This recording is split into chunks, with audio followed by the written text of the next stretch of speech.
Welcome to another episode of the Speak Up Sports Podcast with Cass, Christian Shaw. What's going on, fellas? It's good. It's good. Another week. Another week. Another week in paradise, another week closer to Christmas, closer to the new year. We about to be in 2025. It's nigga. honestly crazy. It is crazy because, the college football season, it's not over, but it did just end. Technically, we're into the playoff now. That's pretty crazy that it's gotten to that point. We're already into the playoff of the in-season tournament as well, getting into the playoffs in the NFL. The year's been moving pretty quickly, and kind of as usual, we got some big news. Some controversy. We've been getting lucky this year, kind of like before our shows. It's been a lot of stuff happening like right before, but without further ado, the biggest news of the week. Not necessarily kind of NFL news, but Bill Belichick officially signing to become the head coach of the University of North Carolina in the college and getting to the college ranks. What did you guys think about that? I'm definitely shocked. I didn't think he would go the college route, especially after what we saw this past offseason in the NFL with him, interviewing for the Falcons job, talking to other teams at least, a little bit.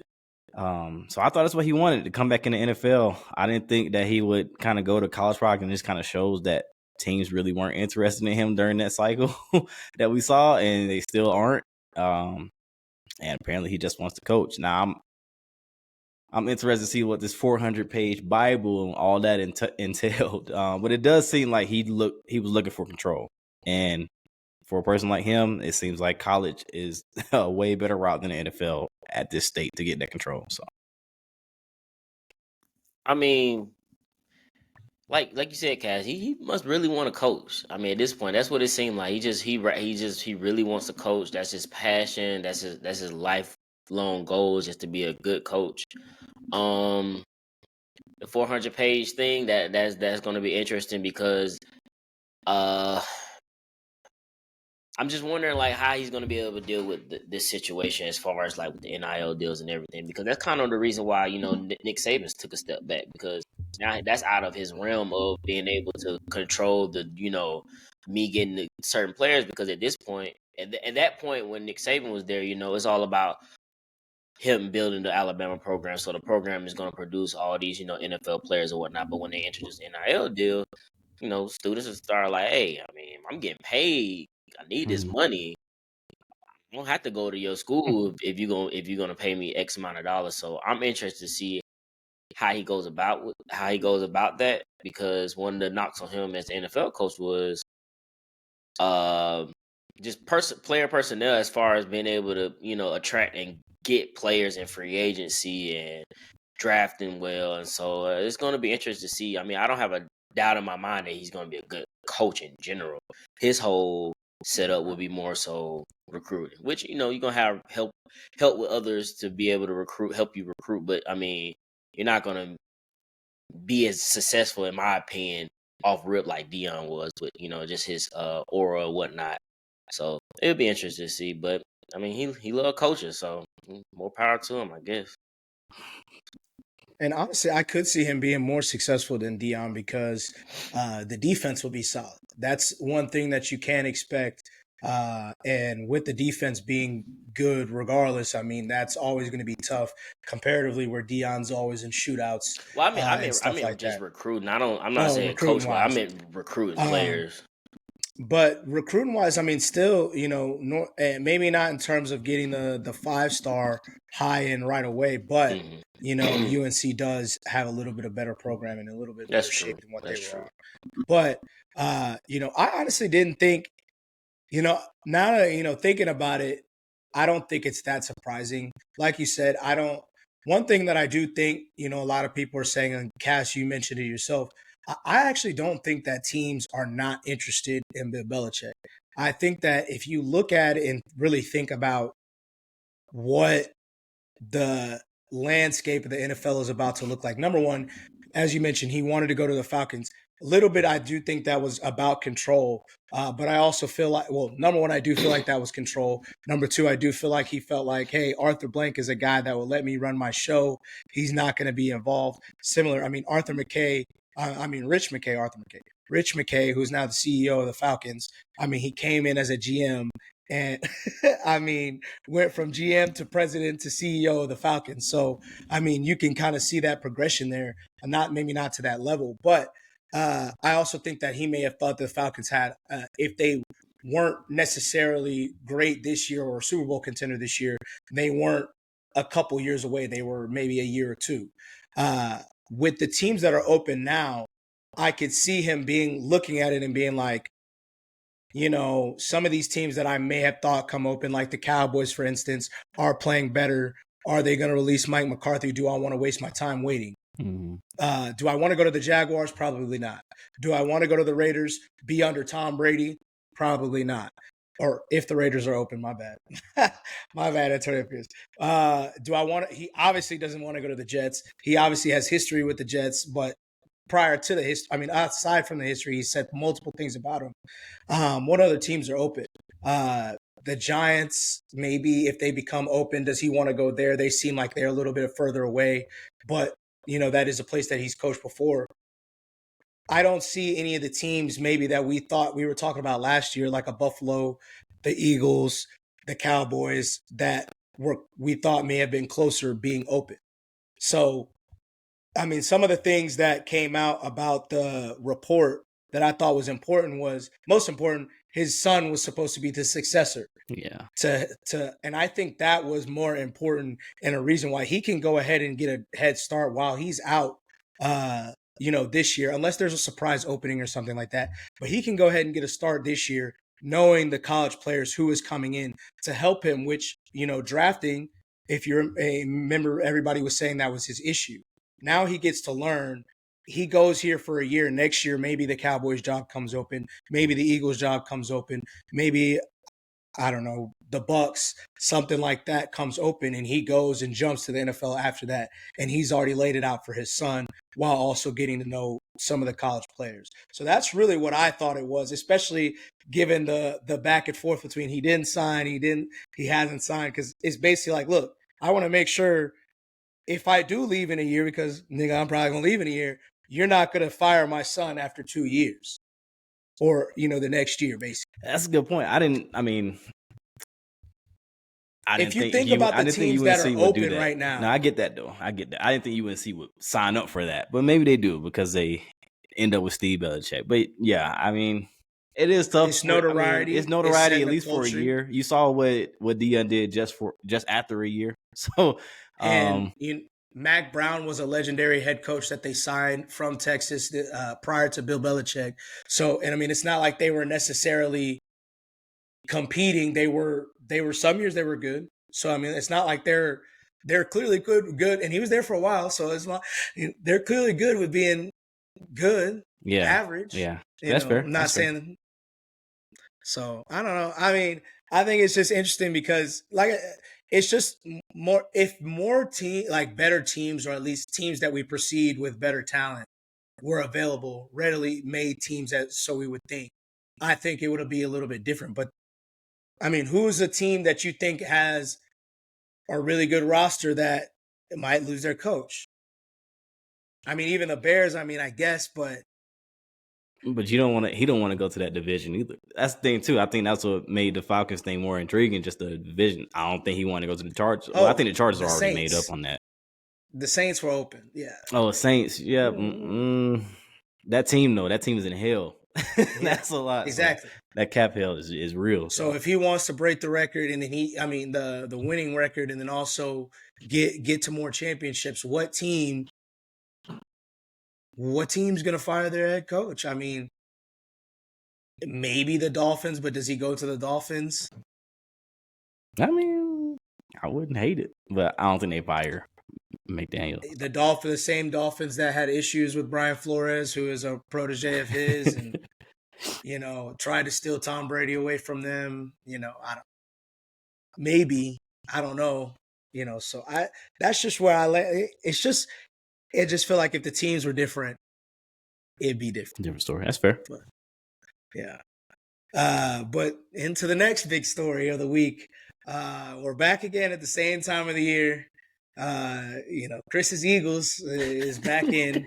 Is it turmoil? Is it a fog? What is it? So, if you want to go ahead and speak on it, you go ahead and speak on it if you want to. Oh man. Honestly, I don't think the same situation. I don't think it's the same situation as last year. As far as I don't think that it would be no kind of, downfall or anything. Last year, if we're being honest, last year our team wasn't that good in general. We were winning games, but we was winning games in some nasty ways. Like our defense was bottom tier. Offensively, we were on and we were off, then we were on. And like it was no continuity with that team last year. This year's team, our defense is definitely way different. As far as like what was said, like I didn't have a problem with what AJ Brown said at all. But I knew obviously the media would take it however they wanted to take it. It would have stopped yesterday. I mean, not yesterday. It would have stopped Monday. It would have been in the news. They would have said something. Everybody would speculate, over with. But the fact that one of your veteran players came out to say whatever the fuck he wanted to say, that just like why like I just that was really just the issue with me. It wasn't AJ Brown. It was more so Brandon Graham. Like, the fuck are you doing? Like, you know better. Like, why are you in a media sense speaking on something and then saying you speaking on it because you don't like how somebody else spoke on it? It's like you're doing what he just did. So you really talking backwards. Like, what are you talking about? You literally doing what you just said you wish he didn't do. And then it's like, it's no point in you trying to, walk it back the next day because everybody's going to take what you said and just run with it. Back. There's no walking it back. So you might as well not, in my opinion, you might as well not even say shit after that. You shouldn't even walk it back. It don't even matter. Let it ride, huh? Just let it ride, because what difference does it make? Because the clip that they took, every media channel took that one clip, and that was it. They took that clip, and they didn't even really talk about him addressing that, I was speaking from a place of looking on the outside. But it was funny. I seen on one of the little tickers at the bottom of the, I think it might have been First Things First. It was like Brandon Graham, calls out, tension between, Jalen and AJ, and then it was like comma, but later says he misspoke. And it was but that's what I'm saying. They put it a little smaller, so there's no point. Yeah. But I mean, if we want to say, is it true to what AJ said? Yes, absolutely. The pass offense is trash. It's not. It hasn't been good the last two games in particular. But the difference is, like I said, them same two games, we would have lost them last year. We would have for sure lost them last year. But this team ain't the same, in my opinion. And you have something you can exactly. I was just about to say, you have something you can fucking lean on.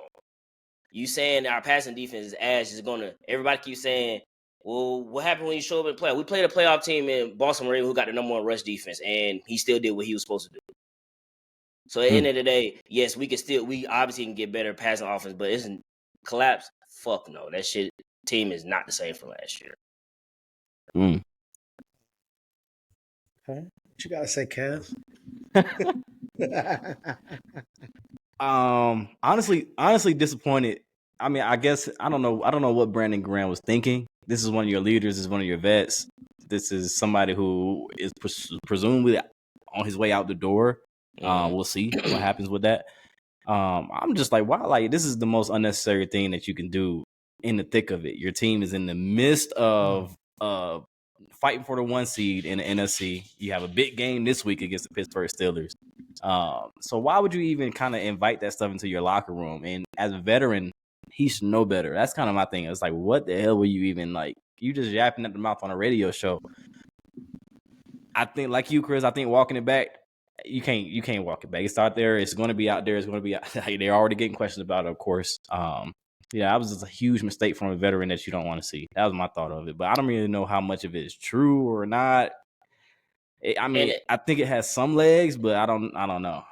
And again, like I said, we didn't even speak about it. We didn't speak about it till I put what Brandon Graham said. It wasn't a topic. It was going to be a little short segment of what do AJ mean, because he just said passing. He could have meant any fucking thing, which he addressed it today. you can believe it or not or whatever. He said, it's all of us. I just didn't want to. He basically, I didn't really feel like talking. So you going to ask me what can offense do better? It's clearly not the running game. He's an MVP candidate. So obviously it's the passing. So if I just say passing, you're going to assume the quarterback. That's fine. But Brandon, I figured he was mainly talking. I mean, because with that offense, excuse me, obviously it's built around him and Devontae. Mm-hmm. And both of them have been in and out of lineup the whole season. You can't get no rhythm. You can't get no continuity like that. So I just figured he was talking about that. You know, I didn't really dig too much into it. You know, you're more tapped in Philly media than I am. With him and Jalen. But you're making my point though. You just said you didn't think nothing of it. You didn't dig into it until this nigga Brandon Graham said something. And yeah. And then you go, but he says that, and then you gotta go with what we talked about last year on this show, as far as how people were viewing Jalen around the locker room and the stuff that got out, that whole article that came out. So you just bring all that back. You just bring it all back, and now people's talking about the whole totality of it again, and that is tough. And I do think that honestly, and this kind of goes back to last week, you know, for so many things that came against Nick Sirianni, you know. Honestly, I didn't necessarily. I mean, it's definitely, you know, it's definitely like a alarming, not necessarily alarming, but it's definitely like not a great quote. Obviously, he was a little frustrated. So as he said, keeping it short. I mean, we do read too much into some things that the athletes say, but you know, obviously, it's also like all he's saying is, you know, if we do get into the playoffs, if we lose, it's probably because we couldn't pass. Like that's what's happening right now. That's all he's saying. But I mean, I do think it's important to look at, number one, all the stuff that Nick Sirianni there's clearly some more questions about the Philly locker room, I feel like, than we talk about. And I feel like Nick Sirianni should still get some credit for that, because not only has one leader who's supposed to be a quarterback has been questioned basically, you know, over the past 2 years. You have another leader who's coming out and saying he's stuff in Brandon Graham. Jason Kelce, I mean, he kept it for the most part like hush, but towards the end of it last year, he was kind of letting some stuff slip out a little bit here and there.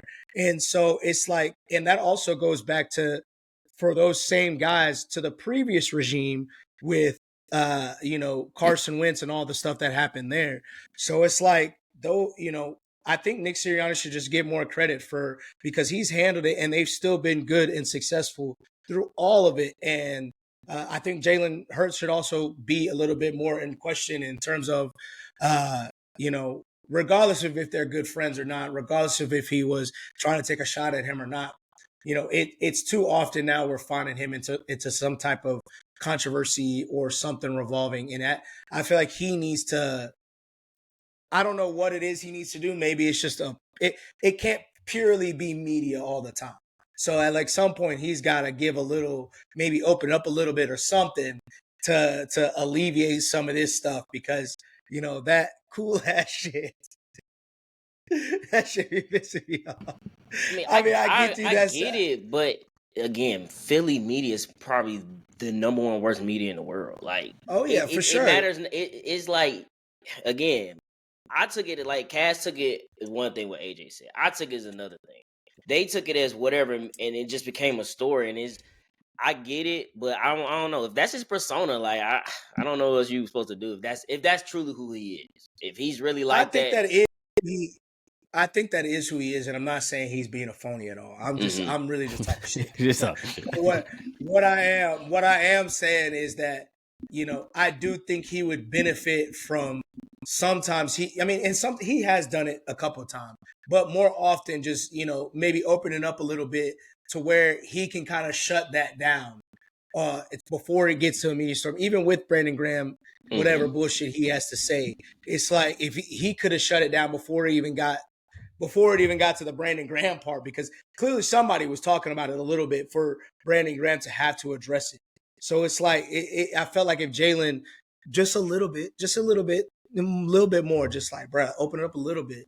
And maybe he needs to, I mean, and they've talked about it before and speculated that maybe he needs to open up in the locker room. Who knows if that's true or not?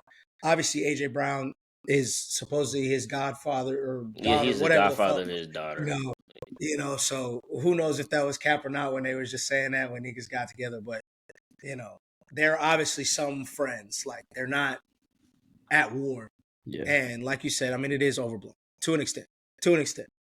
But I feel like if also they do go, even with the like, I guess you're referring to like him open up like just his emotions or just because I mean he took accountability after the game. He literally said it's the past game and then most of it falls on me. He said it. He said it himself. It was him. he did.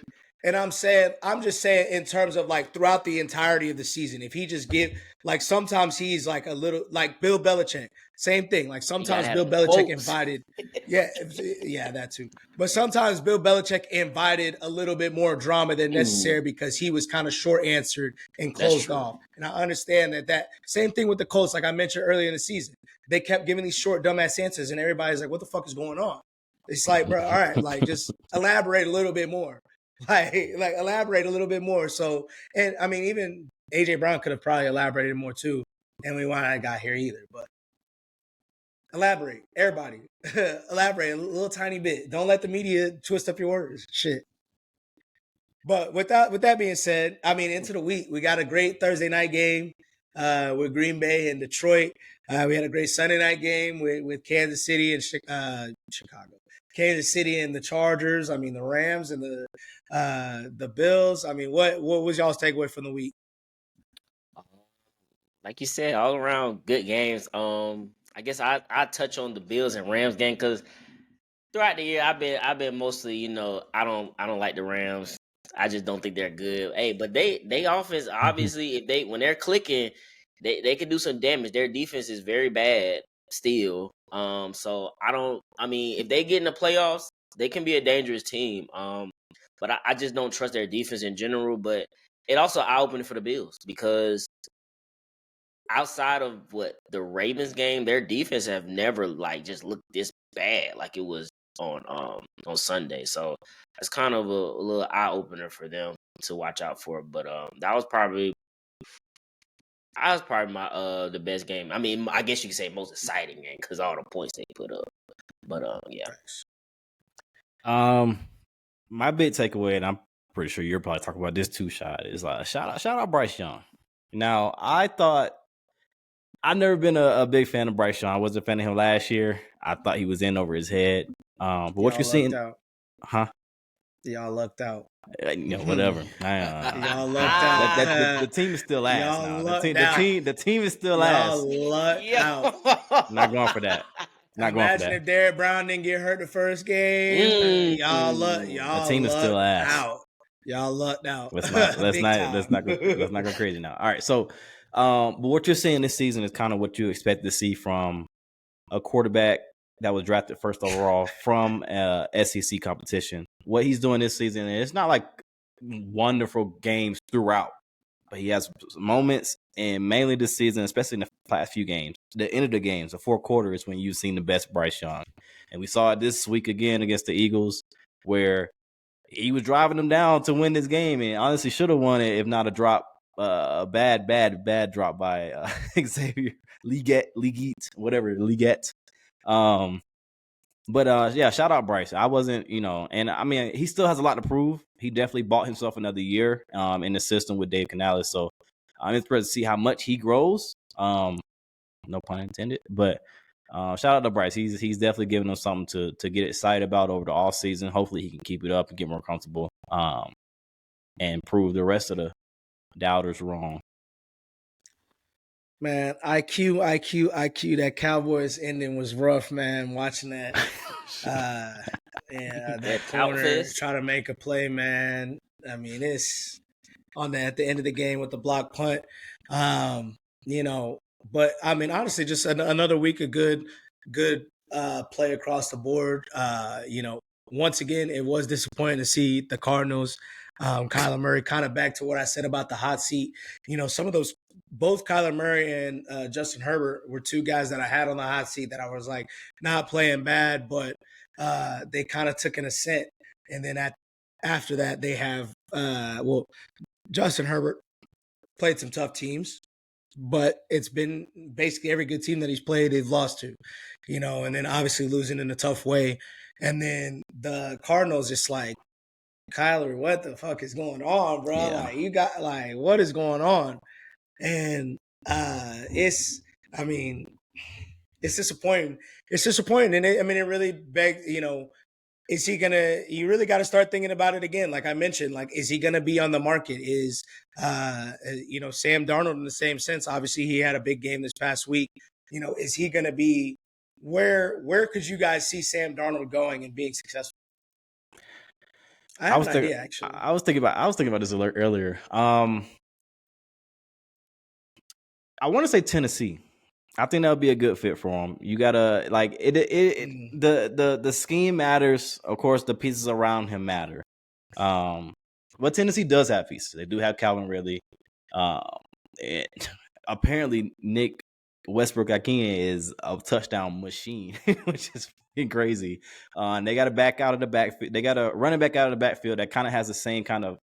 He's not Aaron Jones, but he got a skill set. He's in that, like the can catch out the backfield, fast, speed, So I think Tennessee wouldn't be a terrible fit for him if he doesn't stay in Minnesota. Honestly, I can't think of too many other good fits that are from quarterback kind of needy teams. And I think Tennessee is in a position to where you're able to keep, like, we don't know what they're going to do with Will Levis. I get it. But you don't have to go out and spend draft capital on another quarterback when you have a young quarterback that you still want to see, like, what happens. So I think paying for Sam Darnold would be a smart move for them.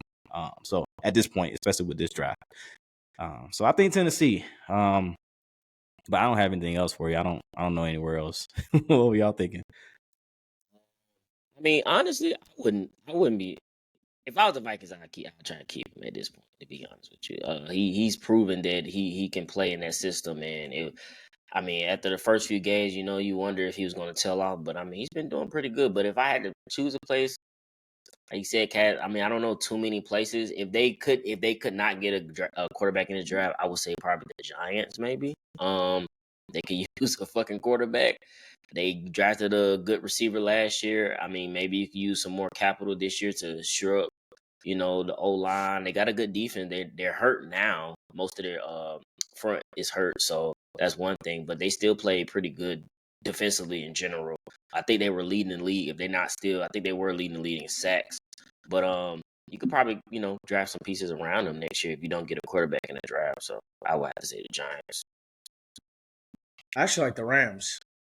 He's in LA. He obviously went to USC. There's obviously been the speculation about Matthew Stafford and whatnot. And the Rams keeps him in the system. Obviously, Kevin O'Connell and Sean McVay, they obviously have history. I think that would be a good spot for him. He still has a good receiver in Puka Nacua. We don't know what the fuck happens with Cooper Kupp, but clearly they're able to find good receivers late in the draft, so they don't necessarily need somebody to be there, in the first round or anything like that. And that gives them an opportunity to continue to build the rest of their team without having to spend a bunch of, because they're never going to be in a position after Matt Stafford to get a top quarterback unless they get somebody late in the draft or later in the first round or something like that, which with how things are going recently, who knows if, teams don't continue the trend that we saw this past season where, what was it, 5-6 quarterbacks in the first 12 picks. So, I could see the Rams being a good spot. But yeah, and they're set.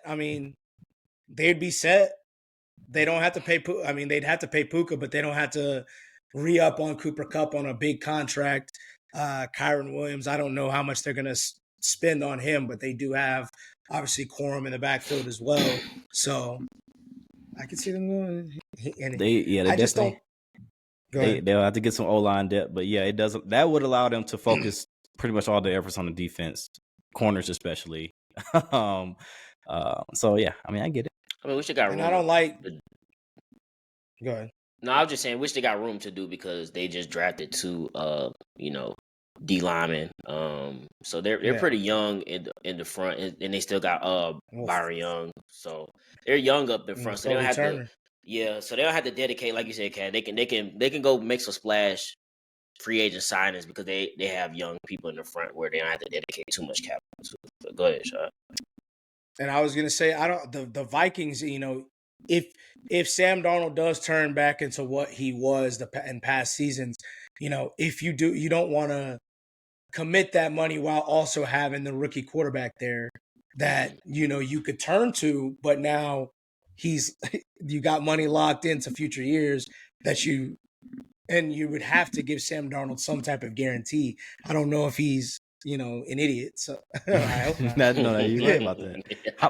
How much you think though? What you think around like the Baker range? What are we thinking? I mean, because of course the price going up continually. I mean, it would have to be whatever equivalent Baker is, next year or at the in this offseason, because they basically have the same path.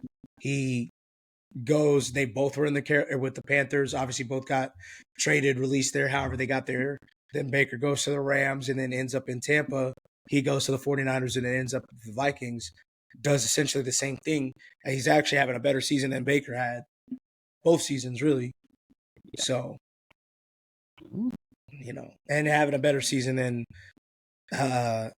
his backup in Daniel Jones. So it is good to see him comfortable though. This past game against the Falcons, which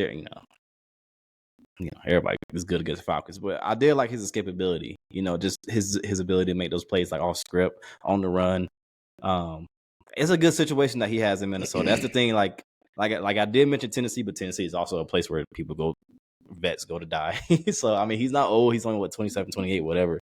But it definitely has to be the right situation for him. Otherwise, it can be just like it could be the opposite of what Baker had. You just go downhill. Yeah, and like I said, familiarity. How much do you want to keep jumping around? You've already tried multiple places that were dysfunctional as well. So yeah, it's and being back in New York, I don't know. Ooh, God, that would probably be the worst. He'd probably be getting killed if he went back and failed again. Yeah, that would be rough. That'd be rough. Man, let's get into the hot seat, man. It's been a week, it's a few people that can fill that seat this week. It's a big time head coach that just signed with a college team that could be there this week. Who you guys got on the hot seat while watching? Why? Man, for mine's kind of self-explanatory, but I got to do it.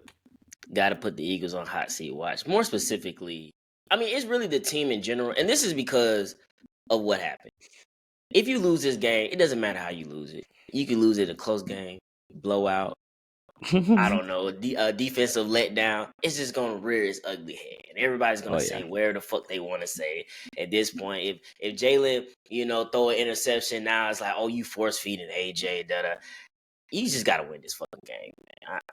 You just have to win this game. I don't give a fuck how you do it. You got to win this game because it's gonna rear its ugly head, and it's just gonna snowball from there. Not as far as the team, but just the noise. You just want to quiet the shit down. Like, it's loud right now. It's very loud. So Eagles, take care of business. You at home. George Pickens seemed like he might not play. Hey, you gotta take care of business right now. Fair enough. For me, last week I had the Dolphins. I had Tua and Mike McDaniel on it. They almost fucked up and lost to the Jets. But alas, they won. They're still in the hunt a little bit. So I let them breathe for a week, but still they're in must wins. I think they had the Texans this week, so and they honestly should beat the Texans, but it's a different story. But for me, I don't know if you had the Colts on yours, but I'm gonna go to the Colts on the hot seat. This is pretty much, it's not like mathematically your season, but you lose this game, it'd be very hard to make playoffs. You're going against the Broncos this week, and this is a team that's in I think they might be in the 6th spot now, 6th or 7th spot. But head-to-head matchups, especially this late in the season, are huge. You're coming off a bye week. You're going against a Broncos team that they play. They've been playing well overall, but they're not world beaters by any means. The defense will be a big test for Anthony Richardson to see how he can play against them. But I think this is a big chance to show up. And coming off a bye week, you don't want to go out there and lay a stinker against this Broncos team and kind of like tank your playoff hopes. So I'm watching the Colts hard this week. This is a big game, especially around here in Broncos country, because they need it too. Both teams need this win. So I actually think the Colts have like an 80% chance if they win out after, just because they would be, if they would win all tiebreakers at 9, and if they're all at 9 and 8, they would win tiebreakers over everybody, including the Broncos with the loss and the Ravens, and then they beat if the Steelers are in there and the Dolphins. But it is a huge game, biggest game of his career. Anthony Richardson, with that being said, number one passer in the league with a clean pocket since he's been back. Haha. That's interesting. But they've been under pressure for like 60% of their plays. So, very small sample size. Anyway, I'm actually going into the NFC, and I am going with Matthew Stafford. Matthew Stafford, obviously coming off of a fantastic game this past week, besting Josh Allen and the Buffalo Bills. But you're right in the heart of it, kind of in the playoff race, really for the division, with a Thursday night game against a team that you guys routinely struggle against and struggle beating, really under the Sean McVay era, pretty much.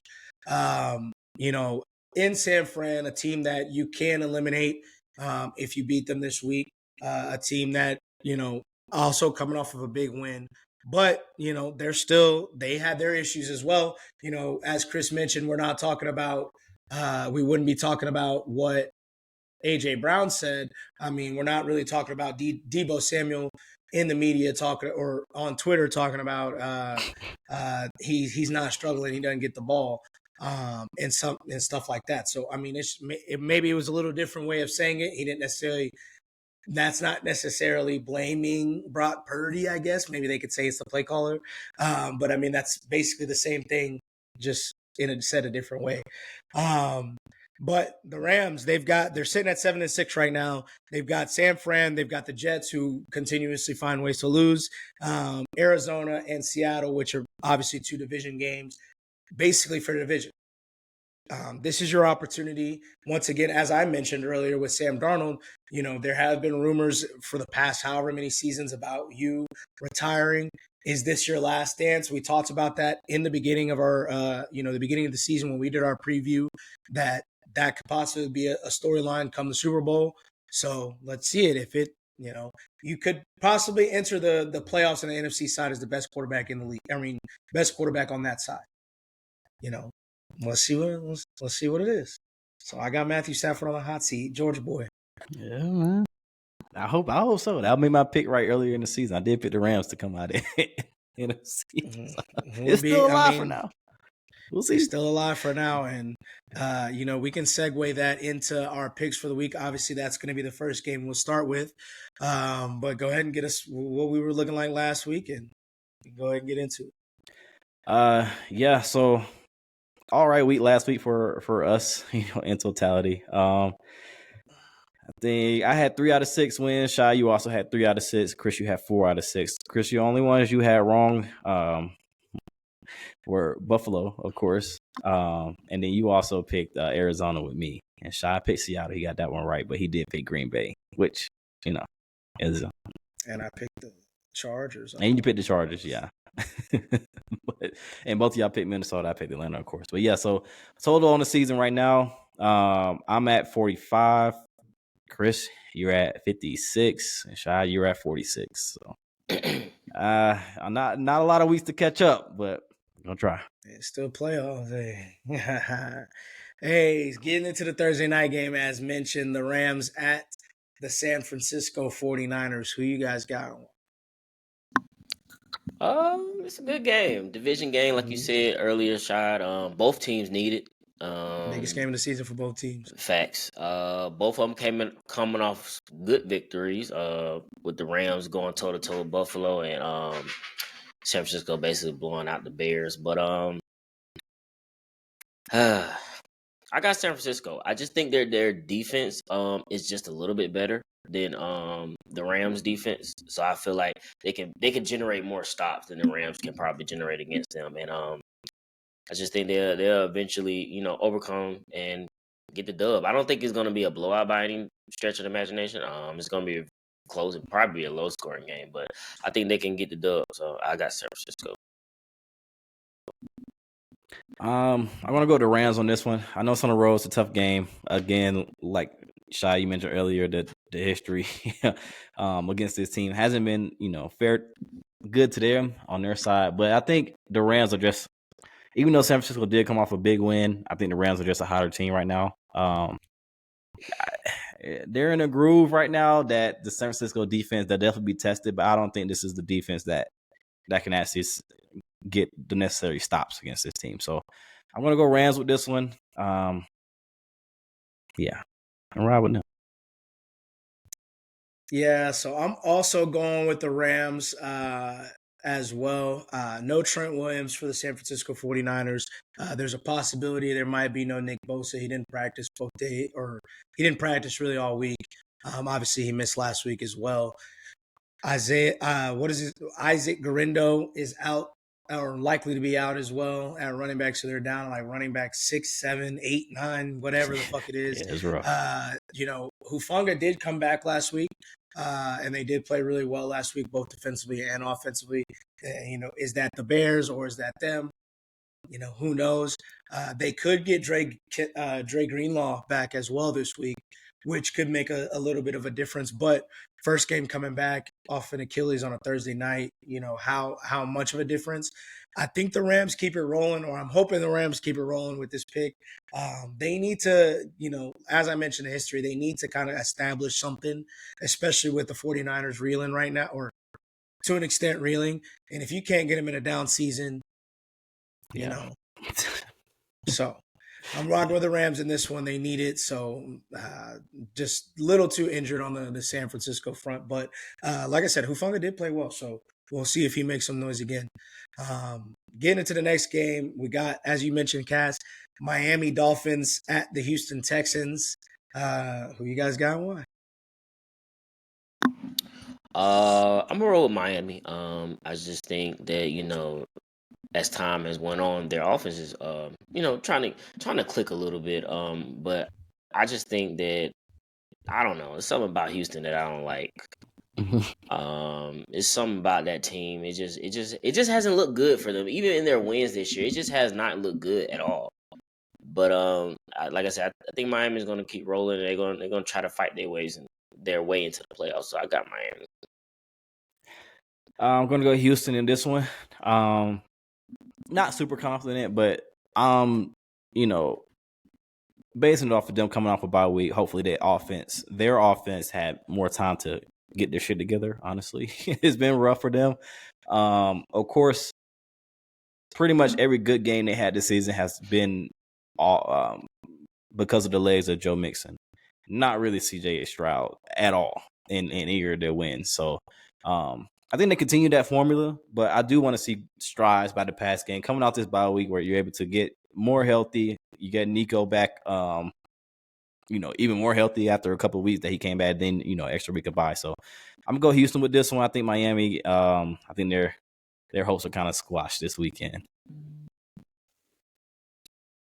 So I am also rocking with Houston in this one. It's tough because I think this is one of those teams. This is one of those teams that Miami is on the same level with, so they shouldn't be looked at as a good team that Miami can't beat. I do think that Houston. I'm only giving it to Houston because they're coming off the bye week. Miami's coming off of a tough overtime game where they really should have lost, but they ended up making it work and coming back. I do think that it's going to be a close game, and I really wouldn't be surprised with Miami winning this one. But like I said, with Houston coming off a bye, I just think that a little bit desperate team in Miami, Houston coming off of a bye, I think that something ends up going wrong or Tua ends up making a bad play to throw a pick or something like that, and they end up winning in a low-scoring game. But if Miami can win, they keep their hopes alive and, possibly could sneak into the playoffs. I mean, they would have to go through a little bit of a gauntlet to get there. So it would be interesting to see. Now we got a little bit of a good lineup, for this week. Obviously, pretty good games. Even the games that there's a lot of games that, I mean, we didn't talk about the Colts Denver game, which is arguably one of the biggest games of the week, maybe the most important game of the week in terms of playoff implications. But Buffalo at Detroit with the next one, obviously, the best team, tied for the best team in the NFC right now. And the best team they are the best team in the NFC right now. And the second best team, or however you want to look at it, in the Buffalo Bills. Who you guys got and why? Man, exciting game. It's one of the ones I'm looking forward to. Detroit, it gives it feels like Kansas City in a way, as in like a lot of their games as of late. Their wins have been kind of interesting. Like it's been some interesting wins where they could have easily. I'm not gonna say easily, but they could have lost those games. Bills coming off a tough shootout game with the Rams. Josh Allen, he played lights out. I don't know if he could play any better than what he did. So to see those two teams go against each other it's gonna be good to watch. But I'm gonna roll with Buffalo, and this more so because I'm hoping the Eagles can somehow get the number 1 seed. So I need the Lions to lose, but I still think it's gonna be a good game either way.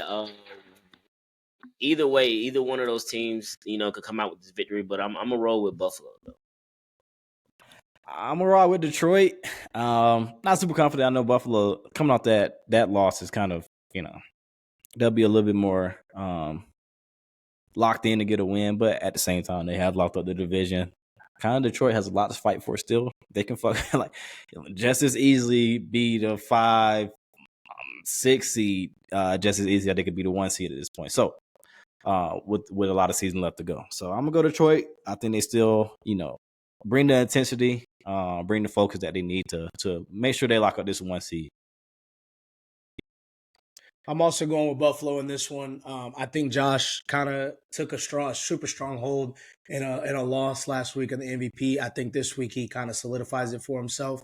I've been talking about it. Detroit's been teetering for a few weeks. I've also been picking them against them for a few weeks and probably been wrong. But, the Bills have enough firepower where they're not, Detroit's not just going to be able to get up and keep them down. So, if it does get into a shootout, we've seen that they are able to do shootouts, but we've seen it with like the Vikings and Sam Darnold, no disrespect, and Jordan Love's still up and coming as well. So how does it look against Josh Allen, the Patrick Mahomes of the world? So I'm rocking with Buffalo in this one, in a tough game, but I think it's a high scoring game. Buffalo wins. But get into the next game, all at 4:00, actually, surprisingly for once. It's a bunch of good games at 4 on the East Coast, at least. The Tampa Bay Bucks at the Los Angeles Chargers. Big game for both teams as well. A lot of playoff implications. Who you guys got and why? I'm gonna roll with the Chargers. They've been playing pretty good as of late, even though they've been, like you said earlier, Shy. They have been a lot of losses against good teams, but I just don't trust that Tampa defense. I think that they're gonna play a little ball control with them, and the Chargers was gonna come out on top, so I got the Chargers. I'm gonna go Tampa Bay here. So if I'm right, cool, I get that point. If I'm wrong, cool, I get that point for the Falcons. So I'm gonna go Tampa Bay. No, really, because Justin Herbert's injured. Of course, he hasn't practiced. Things are still up in the air, so we don't know if he'll be available Sunday. I'm assuming he will be available, but in what capacity? And I think this is a game where I think this could. I know that the Chargers defense has been, really good this season. The top scoring defense in the league, but at the same time, this Bucs offense is humming a little bit. We'll see how the health of their running backs with Bucky Irvin being injured right now. We'll see if he plays, but I think Tampa Bay is hot right now. I think they could pull out the win. I'm hoping they don't, but I'm going to pick them anyway. So I got Tampa Bay. Yeah, I'm rocking with the Chargers in this one. I just feel like we're gonna get one of those Baker games. Chargers defense is you keep saying that the Falcons are on heavy ups alert this week. Heavy ups alert. Cross Look, country trip on Monday night. they It's Yes, they gonna man. lose be a this game. very Yes, They close lose man. this game. game. They lose this game. We know Yes, what's up. man. So It's, it is it's what it gonna is be at a this point. very close game. They're on heavy They say upset alert this Desmond week. Harris. And the Raiders are going to fight for Desmond. I promise you that. But with that being said, I am going with the Chargers. I just think that we get that Baker game, and it's just the Chargers are able to do just enough this time to win in a close game because I don't think that they will put up a lot of points. But getting into another important game of the week. We're good. He'll jump back in, maybe. Cat man. Yeah. Get into another important game of the week. We've got Pittsburgh in Philly against Chris's Eagles. Who you guys got and why? That's why he left. That's exactly why he left. That's why he left. Look, man, I've been watching this Hard Knock show, and first of all, the quality of this show is amazing. I love it. But Mike Tomlin, man, like his week to week breakdowns of the competition, is his focus to get everybody right. On top of everything that's going on with the Eagles, the vibe, we don't know. We'll see. We've been talking about Nick Sirianni being the guy that's kind of fought through this and had a good record this season so far. Even with how last season ended, but I'm gonna go Pittsburgh with this one. I think this will be a low scoring game, but we'll see if Philly's passing offense can get right. But I know their focus is going to be on Saquon, and that's what Mike Tomlin will focus on. That's how Philly is operating this season. So I think he would do his best to stop that. I'm gonna go Pittsburgh in this one. Going with the Eagles, What man. say you, Chris? I'm going with the Eagles, man. Yeah, we need this game. We need it. Need it bad. Get that stank out the room. Get that stank out the air. But like you said, Cass, they're missing. They're gonna be probably missing George Pickens, which is a big part of their passing offense. I'm not saying Russ can't pass or whatever, but I think our defense can hold them down, hold them down to a low scoring game, if anything. And I'm just hoping to see a clean operational offense. I don't even care about the whole, passing for 250, 300. I don't care about none of that. I just want to see a clean operational offense. I actually would love to see our offense start off good. We have poor starts. We have been having poor starts all year. I just want to see, some kind of continuity with our offense, and I think we're gonna get the dub. We're at home, so yeah. I'm also rocking with the Eagles in this one. Philadelphia is going to be rocking. Obviously, it's going to be a big game. They know all of the noise as well. Whether they're, obviously they hear the criticism, they hear the noise. They might be criticizing as well, but they're going to be loud. Obviously it's a interstate game as well, so it's gonna be a great atmosphere. I do think that Jalen Hurts gets off to a good start. Let's see some passes in rhythm on time. Get AJ on a slant that he takes or something, so we don't have to hear nothing about that on the broadcast the whole damn game either. So I'm rocking with the Eagles in this one. I can't pick I can't pick Pittsburgh with no George Pickens. Speaking I of broadcast, wouldn't do it against the they for Browns, sure and I gonna talk wouldn't about do it because against Tom Brady on the broadcast. So. Yep. Man, he's gonna give his insights about how him and Jules used to. Yeah. So, but getting into the Sunday night game, we got Green Bay at Seattle. Obviously, this is going to be something that's definitely going to be talked about a lot because of the history with Green Bay and Seattle and the NFC Championship game and the did he what was it, the simultaneous catch game as well with those replacement refs. So that is probably going to be referenced 1,000 times on Sunday night. So who you guys got and why? Like, what?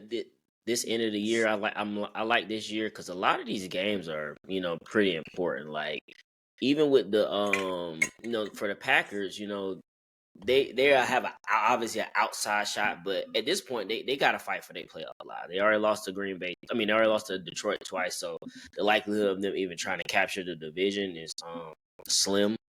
But I mean, same goes for Seattle. You know, their division is still tight, even though they swept the season series with Arizona. They still got a tight division. They gotta play. So they both teams gonna come to play.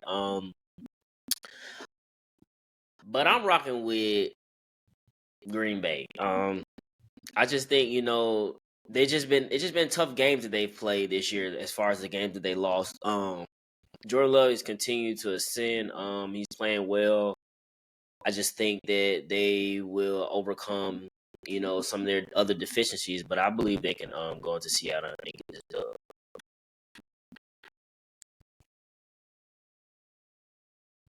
I'm gonna go with Green Bay as well. I don't know. It's like you said about Houston, Chris. There's something about this Seattle team. They keep winning. They are winning, but it's just something I don't know. It just don't look all the way right. I do like the season that Jackson Smith and Jigba is having.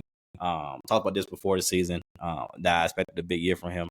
The first 3-4 games, it was looking a little rough. But now he's almost at 1,000 yards on the year. Kind of taking over as a number one receiver there a little bit. Definitely getting a lot of targets. So shout out to him for sure. But I got Green Bay in this one. I think they're honestly, I think they're the better team. And I think their defense will be very opportunistic against Geno in this one. Yeah, I'm also rocking with the Packers. I think they showed last week that they can beat anyone in this league. And, I mean, they've shown that all season. I think they continue a strong season. Seattle, they gave themselves some cushion with the win against the Cardinals. But, they'll fall back a little bit into the pack. And we'll kind of see who'll be waiting in the wings on Thursday night. So, rocking with the Packers in this one. Got a week with 2 Monday night games this week. So, it'll be interesting to see those as well. They're kind of interesting, not really interesting. I do think that the Falcons are on upset watch just because it's cross country. But with that being said, that gives us a wrap for another episode of the Speak Up Sports Podcast. We will catch y'all next week as we get closer to Christmas. Yes, sir.